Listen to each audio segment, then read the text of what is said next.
રાજકોટમાં યુવક યુવતીએ આત્મહત્યાનો પ્રયત્ન કર્યો છે। યુનિવર્સિટી પોલીસ સ્ટેશનમાં આત્મહત્યાનો પ્રયાસ કરવામાં આવ્યો છે। યુવતીનું સારવાર દરમિયાન મોત થયું છે, જ્યારે યુવક ગંભીર હોવાની વાત સામે આવી છે। યુવક અને યુવતી પ્રેમી પંખીડા હોવાનું સામે આવ્યું। પરિવાર એક નહીં થવા દે તેવા ડરથી આત્મહત્યાનો પ્રયાસ કર્યો છે। ગળાના ભાગે તીક્ષ્ણ હથિયાર મારી આપઘાતનો પ્રયાસ કરાયો। નાગરિક સુવિધા કેન્દ્રના દરવાજા બંધ કરી કર્યો પ્રયાસ। બંનેને ગંભીર હાલતમાં સિવિલ હોસ્પિટલ ખસેડવામાં આવ્યા હતા। સમગ્ર મામલે સંવાદદાતા મયુર સરવૈયા જોડાઈ રહ્યા છે ફોન લાઈનથી। જી મયુર, જણાવશો કે હાલ શું પરિસ્થિતિ? મયુર, રાજકોટ યુનિવર્સિટી પોલીસ સ્ટેશનમાં યુવક યુવતીએ આત્મહત્યાની કોશિશ કરી હતી। ગળાના ભાગે તીક્ષ્ણ હથિયારના ઘા મારી આત્મહત્યા કરવાનો જે છે તે પોલીસ સ્ટેશનની અંદર પ્રયાસ કર્યો હતો। હાલ વાત કરીએ તો યુવકની હાલત જે છે તે ગંભીર હોવાનું સામે આવી રહ્યું છે અને તેમને ઓપરેશન વોર્ડની અંદર અત્યારે ખસેડવામાં આવ્યું છે। ત્યારે રાજકોટ પોલીસે બંનેને ટ્રેસ કરી પોલીસ સ્ટેશનમાં બેસાડ્યા હતા અને પરિવારજોને એક નહીં થવા દે તે ડરથી આપઘાત કરવાનો પ્રયાસ જે છે તેમના દ્વારા કરવામાં આવ્યો હતો। પોલીસ સ્ટેશનના નાગરિક સુવિધા કેન્દ્રમાં એકલા બેઠેલા પ્રેમી પંખીડા દરવાજા લોક કરી આપઘાત કર્યાનો પ્રયાસ જે છે તે કર્યો હતો, જેમાં હાલ યુવતીનું મોત થયા હોવાનું સામે આવી રહ્યું છે। જ્યારે પ્રેમિકા પૂજા બદ્રેનું મોત થયું છે અને પ્રેમી વિનોદ જે છે તેની સત્તાવાર અત્યારે ગંભીર હાલતમાં સારવાર હેઠળ જે છે તે ખસેડવામાં આવ્યું છે અને ઓપરેશન જે છે તેમનું ચાલી રહ્યું છે। બંનેના પરિવારજનો છે તે રાજકોટ આવવા રવાના થયા છે। જી આભાર મયુર સમગ્ર માહિતી આપવા બદલ।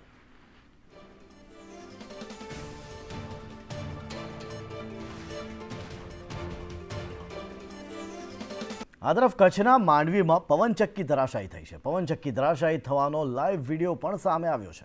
સાંજનો સમય હતો અને અચાનક જ પવનચક્કી ધરાશાયી થઈ ગઈ હતી। આ દ્રશ્યો આપના ટીવી સ્ક્રીન ઉપર અચાનક જ પવનચક્કી ધરાશાયી થઈ વચ્ચેથી આખો પોલ બેન્ડ વળી ગયો। જો કે સદનસીબે કોઈ પણ પવનચક્કીના નજીક ન હોવાના કારણે જાનહાનિ ટળી હતી। માંડવીના નાના આસંબિયામાં આ પવનચક્કી હતી કે જે ધરાશાયી થઈ છે। ગામની નજીક આવેલ પવનચક્કી એકાએક જ ધરાશાયી થઈ ગઈ। સાંજના સમયે આ બનાવ બન્યો હતો। સદનસીબે બાજુના ખેતરમાં સાંજના સમયે કોઈ હાજર નહોતું, જેના કારણે જાનહાનિ ટળી હતી। આ ઘટનાનો લાઈવ વિડીયો પણ સામે આવ્યો છે।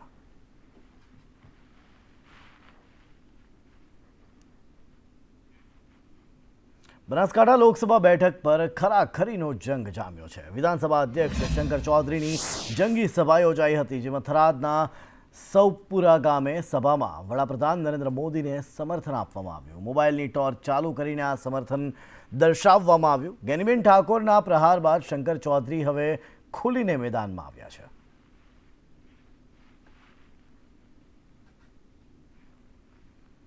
રાજકોટ લોકસભાના ભાજપના ઉમેદવાર પરસોત્તમ રૂપાલાના સમર્થનમાં સોની સમાજનું સંમેલન યોજાયું। આ સંમેલન રાજકોટ ભાજપના પ્રભારી પ્રકાશ સોનીની આગેવાનીમાં યોજાયું હતું, જેમાં રાજકોટમાં વસતા હાલારી સોની, ઝાલાવાડી સોની, પરજીયા પટ્ટણી સોની, ગિરનાર સોની સહિત સમસ્ત સોની સમાજે ભાજપ અને પરસોત્તમ રૂપાલાને ખુલ્લો ટેકો જાહેર કર્યો। ઉલ્લેખનીય છે કે રાજકોટમાં સમસ્ત સોની સમાજના 80,000થી વધુ મતદારો છે। તો ભરૂચમાં પેટ્રોલ પંપ પરથી એક કર્મચારીનો મોબાઈલ લઈને ગઠિયો ફરાર થઈ ગયો। ગઠિયો વાલિયા રોડ પર આવેલા પેટ્રોલ પંપ પર પેટ્રોલ ભરાવવા માટે આવ્યો હતો। આ દરમિયાન મોબાઈલ ફોન લઈને તે ફરાર થઈ ગયો હતો। ગઠિયો પેટ્રોલ પંપ પર લાગેલા સીસીટીવી કેમેરામાં પણ કેદ થયો છે। તો આપના ટીવી સ્ક્રીન ઉપર જોવા મળતા એ સીસીટીવી છે કે જેમાં એક ગઠિયો આવે છે, પેટ્રોલ ભરાવે છે, 100 રૂપિયાનું પેટ્રોલ ભરાવી મોંઘો દાટ મોબાઈલ લઈને ફરાર થઈ જાય છે। લોકસભા ચૂંટણીને લઈ ગુનાહિત પ્રવૃત્તિ ડામવા પોલીસ એક્શન મોડ પર છે। અમદાવાદ શહેરના વિવિધ વિસ્તારોમાં પોલીસ દ્વારા કડક ચેકિંગ કરવામાં આવી રહ્યું છે। ચેકિંગ દરમિયાન બાપુનગર વિસ્તારમાંથી દેશી તમંચા સાથે એક શખ્સને ઝડપી લેવામાં આવ્યો। ધર્મેશ ચૌહાણ નામના વ્યક્તિ પાસેથી દેશી તમંચો જપ્ત કરવામાં આવ્યો। આ વ્યક્તિ સામે જાહેરનામા ભંગ હેઠળ ફરિયાદ પણ નોંધવામાં આવી છે। મહત્વનું છે કે છેલ્લા એક સપ્તાહમાં પોલીસ દ્વારા 25 જેટલા વ્યક્તિઓને ઝડપી પાડવામાં આવ્યા છે। તો છેલ્લા એક અઠવાડિયામાં ક્રાઇમ બ્રાન્ચે 25 જેટલા નાસ્તા ફરતાનું પકડવામાં સફળતા મેળવી છે।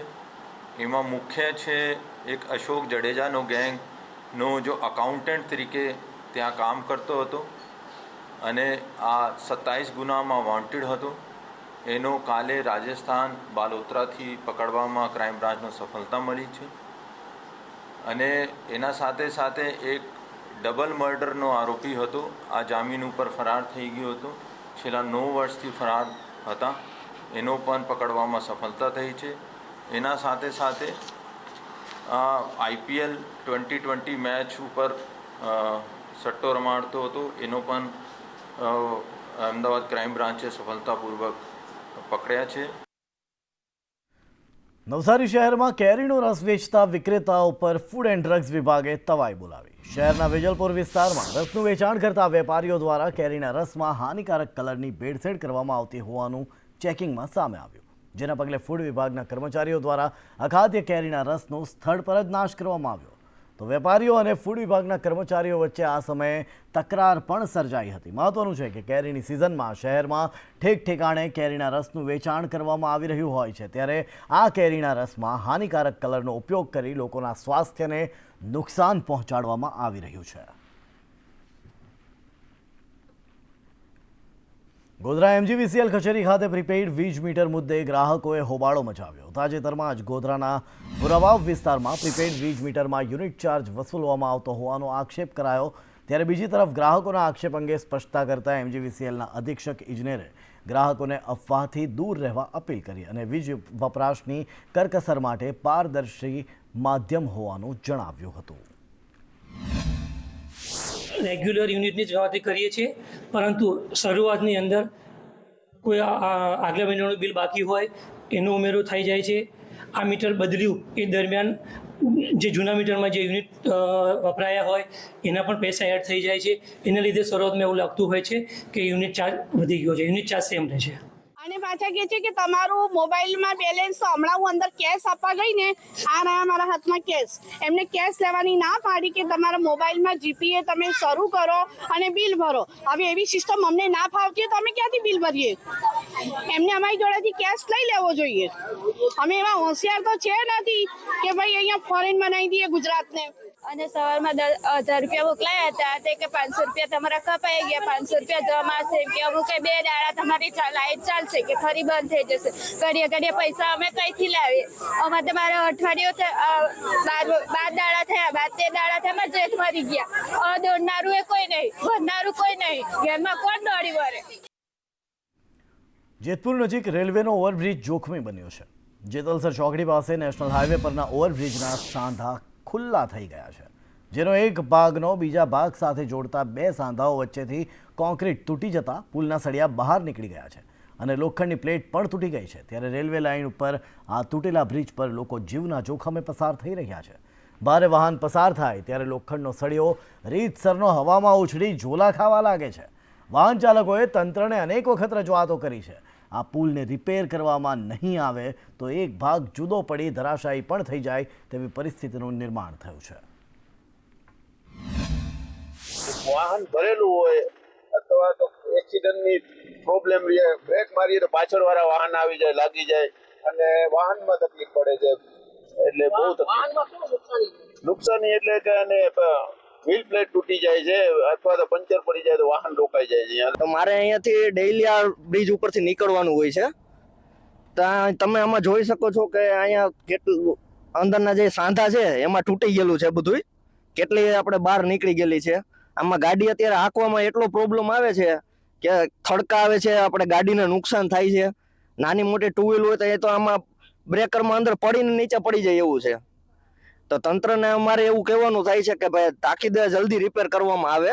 રેલવે ઓવરબ્રિજની પાસે આ 2 ભાગની અંદર અત્યારે તૂટી ગયેલો છે, પથ્થર અને લોખંડની પ્લેટ ઉલરે છે. કોઈ સત્તાધીશો ધ્યાન નથી દેતા. અકસ્માત અઠવાડિયામાં 2 થી 3 વાર થાય છે અને બહુ ભયંકર અકસ્માત થાય છે.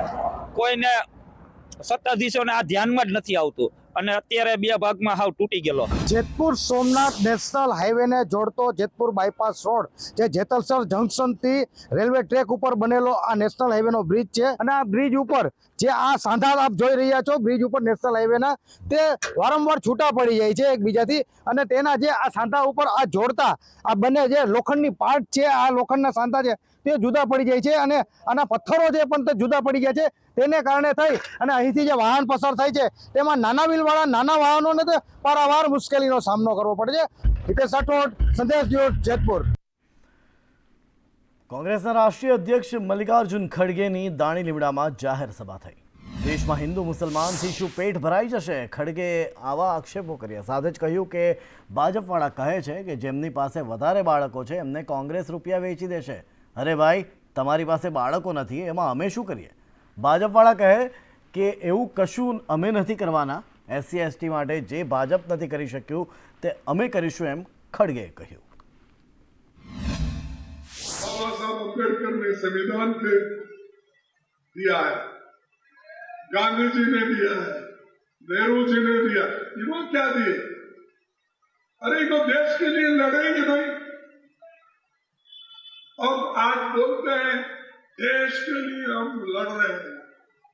क्या लड़ रहे हैं? तुम्हारे लोग तो गवर्नमेंट सर्विस में थे, ये जनसंघ वाले, RSS वाले सरकारी नौकरी करते थे, कभी लड़ाई में शामिल नहीं हुए। ऐसे लोग आज देशभक्त हुए, हम देशद्रोही हुए। ગુજરાતમાં લોકસભા ચૂંટણીનો પ્રચાર અંતિમ તબક્કામાં છે. ત્યારે પંજાબના મુખ્યમંત્રી ભગવંત માન અમદાવાદ એરપોર્ટ પહોંચ્યા. પ્રચાર માટે આવેલા ભગવંત માને કહ્યું કે આ વખતે દિલ્હી, ગુજરાત અને પંજાબમાં સારો પ્રતિસાદ મળી રહ્યો છે. આપની સફળતામાં ગુજરાતીઓનો ઇતિહાસ સુવર્ણ અક્ષરે લખાશે. વધુમાં કહ્યું કે પંજાબમાં 4 જૂને પંજાબમાં નવો ઇતિહાસ લખાશે. इस तरह का रिस्पांस पंजाब में, कुरुक्षेत्र में, दिल्ली में, और उस समय जब आपके कैमरों ने दिखाया भरूच का और भावनगर का कितना बड़े रोड शो और अपने आप लोगों का आना, ये इस बात का संकेत है कि लोग नई कहानी लिखने को तैयार हैं। 4 जून को सबको पता चल जाएगा जब पंजाब से 13-0 होगा। पंजाब बनेगा हीरो। इस बार लोकसभा में आम आदमी पार्टी के लिए पंजाब से 13-0। 2 દિવસમાં જ ગુજરાતમાં પ્રચાર પડઘમ શાંત થઈ જશે. ત્યારે વિવિધ રાજકીય પક્ષોના મોટા મોટા નેતાઓ ગુજરાતમાં પૂરજોશમાં પ્રચાર કરી રહ્યા છે. કોંગ્રેસના રાષ્ટ્રીય અધ્યક્ષ મલ્લિકાર્જુન ખડગે પણ આજે અમદાવાદ આવી પહોંચ્યા અને પ્રેસ કોન્ફરન્સમાં ભાજપ સરકાર પર આકરા પ્રહાર કરતા જોવા મળ્યા. ખડગેએ મોંઘવારીથી લઈ બેરોજગારી, ગરીબી અને ભ્રષ્ટાચાર મુદ્દે ભાજપ સરકાર પર ચાબખા વીજ્યા હતા. ખડગેએ કહ્યું કે વધતી મોંઘવારીનો જવાબ સત્તા પક્ષ પાસે નથી, એ પ્રજાના ગુસ્સાનું કારણ છે. તો નોકરી ન મળવાના કારણે બેરોજગાર યુવાનોમાં ગુસ્સો હોવાનું ખડગેએ જણાવ્યું. તેમજ યુપીએ સરકાર વખતે કોંગ્રેસે વચનો આપ્યા વિના જ વિકાસ કામ કર્યા હોવાની વાત પણ કહી હતી. गारंटी बोल के गारंटी नहीं दिए और वो बगैर बोले ये guarantee RTA, food security, MNREGA, ये health, right on forest land, हाँ राइट ऑन फॉरेस्ट लैंड, फिर उसके अलावा health mission, rural health mission, कई ऐसे चीज़ें आपको मैं बता सकता हूँ जो हमने किया, उसका फायदा जनता को हुआ और ये बगैर बोले, बगैर प्रचार किए ये चीज़ें हमने की। लेकिन उन्होंने हर चीज़ बोली, वोट लिया, कुछ नहीं दिया। गांधी जी के विचार के तहत तो नेचुरली उस पे उनके कदम पे कदम तो नहीं रखते, लेकिन बदकिस्मती ये है कि इसी गुजरात में पैदा होके गोडसे की फिलॉसफी फॉलो करते। जो आदमी हमारे देश को आज़ादी दिलाया, महात्मा, उस महात्मा को मारने वाले लोगों के विचारधारा को इन्हों फॉलो करते। ભાજપના રાષ્ટ્રીય સંગઠન મંત્રીના કોંગ્રેસ પર પ્રહાર. મજિન્દર સિંહ સિરસાએ કોંગ્રેસ પર પ્રહાર કરતા કહ્યું કે શીખ સમુદાય 100% મોદીની સાથે છે. કોંગ્રેસે 1984માં અનેક શીખોના કતલ કર્યા. ગાંધી પરિવારની અમારી મજાક ઉડાવતો હતો, ત્યારે અમારા દુશ્મનોને બેસાડી અમારી મજાક ઉડાવતો હતો. આતંકીના નામે 1 લાખ યુવાનોને માર્યા. મજિન્દર સિંહ સિરસા પહોંચ્યા હતા અને તેમણે આ પ્રકારના આક્ષેપો કર્યા હતા. 15-20 साल तक तो पंजाब के कितने ऐसे गांव थे जिनमें से कभी बाद में बारात नहीं निकली थी, क्योंकि गांव के सभी नौजवानों को मार दिया गया था। ऐसा हमारे साथ पाप करने वाली कांग्रेस, ऐसा सिखों के ऊपर अत्याचार करने वाली कांग्रेस कतई सिख उसको सपने में भी वोट डालने का कभी सोच नहीं सकता। પૂર્વ મુખ્યમંત્રી વિજય રૂપાણીના કોંગ્રેસ પર પ્રહાર, કોંગ્રેસ ડૂબતી નૈયા છે, તેનું અસ્તિત્વ નહીં રહે, ભાજપ ભારે બહુમતીથી જીતશે અને 70 વર્ષનું રાજ જનતાએ જોયું છે। કોંગ્રેસ સરકાર પાકિસ્તાનના ઘૂંટણીએ પડતી હતી, આતંકીઓને બિરયાની કોણે ખવડાવી? પાકિસ્તાન ઈચ્છે છે કે રાહુલ ગાંધી પ્રધાનમંત્રી બને અને કોંગ્રેસની સરકાર બેકારી, ગરીબી અને ભ્રષ્ટાચારની સરકાર રહી હોવાની વાત તેમણે કરી હતી। કોંગ્રેસે 70 વર્ષમાં જે રાજ કર્યું એ પ્રજાએ જોયું છે। કોંગ્રેસની નીતિ રીતિ જોઈ છે। દેશ એને કારણે કેટલો પાછળ રહ્યો, દેશને કેટલી સમસ્યાઓ ઊભી થઈ, આ બધી વસ્તુ કોંગ્રેસના રાજને દેશે જોયો છે। કોંગ્રેસ જ્યારે જ્યારે આવી, બેકારી, ગરીબી, ભ્રષ્ટાચાર આ બધું કોંગ્રેસના રાજમાં ફૂલું પાલ્યું છે। છેલ્લા 10 વર્ષમાં નરેન્દ્રભાઈ સત્તા સંભાળ્યા પછી આ દેશ વિશ્વમાં પ્રતિષ્ઠિત બન્યો છે। વડોદરામાં કોંગ્રેસના ઉમેદવાર જસપાલસિંહ પઢિયારના પ્રચાર પૂરજોશમાં ચાલી રહ્યો છે। કોંગ્રેસ દ્વારા લઘુમતી આગેવાનોની બેઠક મળી, જેમાં પૂર્વ ધારાસભ્ય ગ્યાસુદ્દીન શેખ અને ધારાસભ્ય ઇમરાન ખેડાવાલા સહિત 200થી વધુ મુસ્લિમ અગ્રણીઓ પણ જોડાયા। પૂર્વ ધારાસભ્ય ગ્યાસુદ્દીન શેખે જણાવ્યું કે આ ચૂંટણીમાં કોંગ્રેસ તરફી સારો માહોલ છે। જૂનાગઢ, જામનગર, કચ્છ, અમરેલી, સાબરકાંઠા, પાટણ, પંચમહાલ અને આણંદમાં સરસ લડાઈ ચાલી રહી છે। લોકો મોંઘવારી અને બેકારીથી ત્રસ્ત છે તેવા ભાજપ પર પ્રહાર કર્યા। લોકો મોંઘવારીથી ત્રસ્ત છે, બેકારીથી ત્રસ્ત છે। લોકોને એમ છે કે આ સરકાર આવશે તો સંવિધાન બદલી નાખશે, અનામત રદ કરી નાખશે। એટલે લોકોમાં એક ભય છે, હવે બીજી વખત ચૂંટણીઓ નહીં થાય।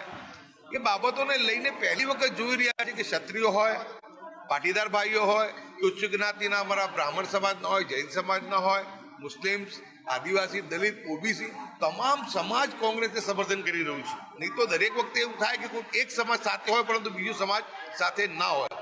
પરંતુ તમામ લોકો જે રીતના ત્રસ્ત છે એના લીધે આજે અમે સર્વે પર અમે આવ્યા છીએ કે કોંગ્રેસ બહુ ખૂબ સારો દેખાવ આ લોકસભા અને વિધાનસભાની પેટા ચૂંટણીઓમાં કરવાની છે।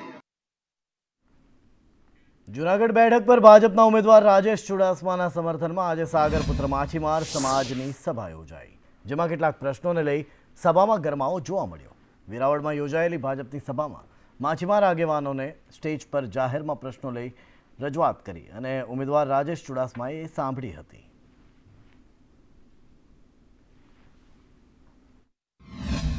માછીમારોને મળતી કોઈ પણ સહાય હોય એ માત્ર ને માત્ર ટ્રેડિશનલ ફિશરમેન એટલે પરંપરાગત માછીમાર જેમ કે કોળી સમાજના લોકો હોય, ખારવા સમાજના લોકો હોય એવા જ લોકોને મળવી જોઈએ। એ અમારો હક છે અને અમે હકથી માંગીએ છીએ। અમારી વોટો ત્યારે જ ચાલશે જ્યારે અમને જેટલી સબસિડી મળે છે એટલી મેચિંગ સબસિડી કા ભારત રાજ્ય સરકાર આપે કા કેન્દ્ર સરકાર આપે। અને ભારત દેશમાં, લોકશાહીના દેશમાં સૌથી કોઈ મોટું પર્વ હોય તો એ લોકસભાની ચૂંટણી। એને પર્વથી ઉજવણી કરતો હોય, ઉત્સાહથી, અને તહેવાર જેવી જો કોઈ ઉજવણી કરતો હોય તો એ ખારવા સમાજ। સુરતમાં આપ નેતા દિનેશ કાછડિયાએ કર્યો વિરોધ। કલેક્ટર કચેરી ખાતે કાછડિયાએ કુંભાણીનો કર્યો વિરોધ। જિલ્લા કલેક્ટર કચેરીની કામગીરી સામે વ્યક્ત કર્યો રોષ। વિરોધ દર્શાવતા બેનર ગળામાં લટકાવી રોષ। સુરતમાં કુંભાણીનું ફોર્મ રદ થયું હતું। સુરતમાં ભાજપ ઉમેદવાર બિનહરીફ ચૂંટાયા, ત્યારે કુંભાણી ઠેકેદારો સાથે કરોડોમાં વેચાઈ ગયા। કલેક્ટર સાહેબ કંઈક તો બોલો, સુરતના લાચાર મતદારો માટે કંઈક તો બોલો। કલેક્ટર કચેરી આવ્યો છું આજે મારી રજૂઆત કરવા કે 7 તારીખે મારે વોટ આપવો છે। મારા શહેરના લોકોએ વોટિંગ કરવું છે, તો કોને વોટ આપશે? કારણ કે સુરત લોકસભા બિનહરીફ થઈ ગઈ છે। આજે કલેક્ટર શ્રી ઓફિસ આવ્યો તો અંદર એક મોટી રંગોળી દોરેલી છે, મારો મત મારો અધિકાર। કલેક્ટર શ્રીને કહેવા માગું છું, હું સામેથી કહું છું કે મારે મારો મત 7 તારીખે આપવો છે। મારા શહેરના લોકોએ મતદાન કરવું છે, પરંતુ ભારતીય જનતા પાર્ટી દ્વારા જે નિલેશ કુંભાણીને ખરીદી લેવામાં આવ્યો આજે 5 થી 15 કરોડમાં, જે બીજા અપક્ષો હતા 8 થી 9 જણા એમને પણ ખરીદી લેવામાં આવ્યા, પરંતુ સુરત શહેરની જનતા વેચાઈ નથી।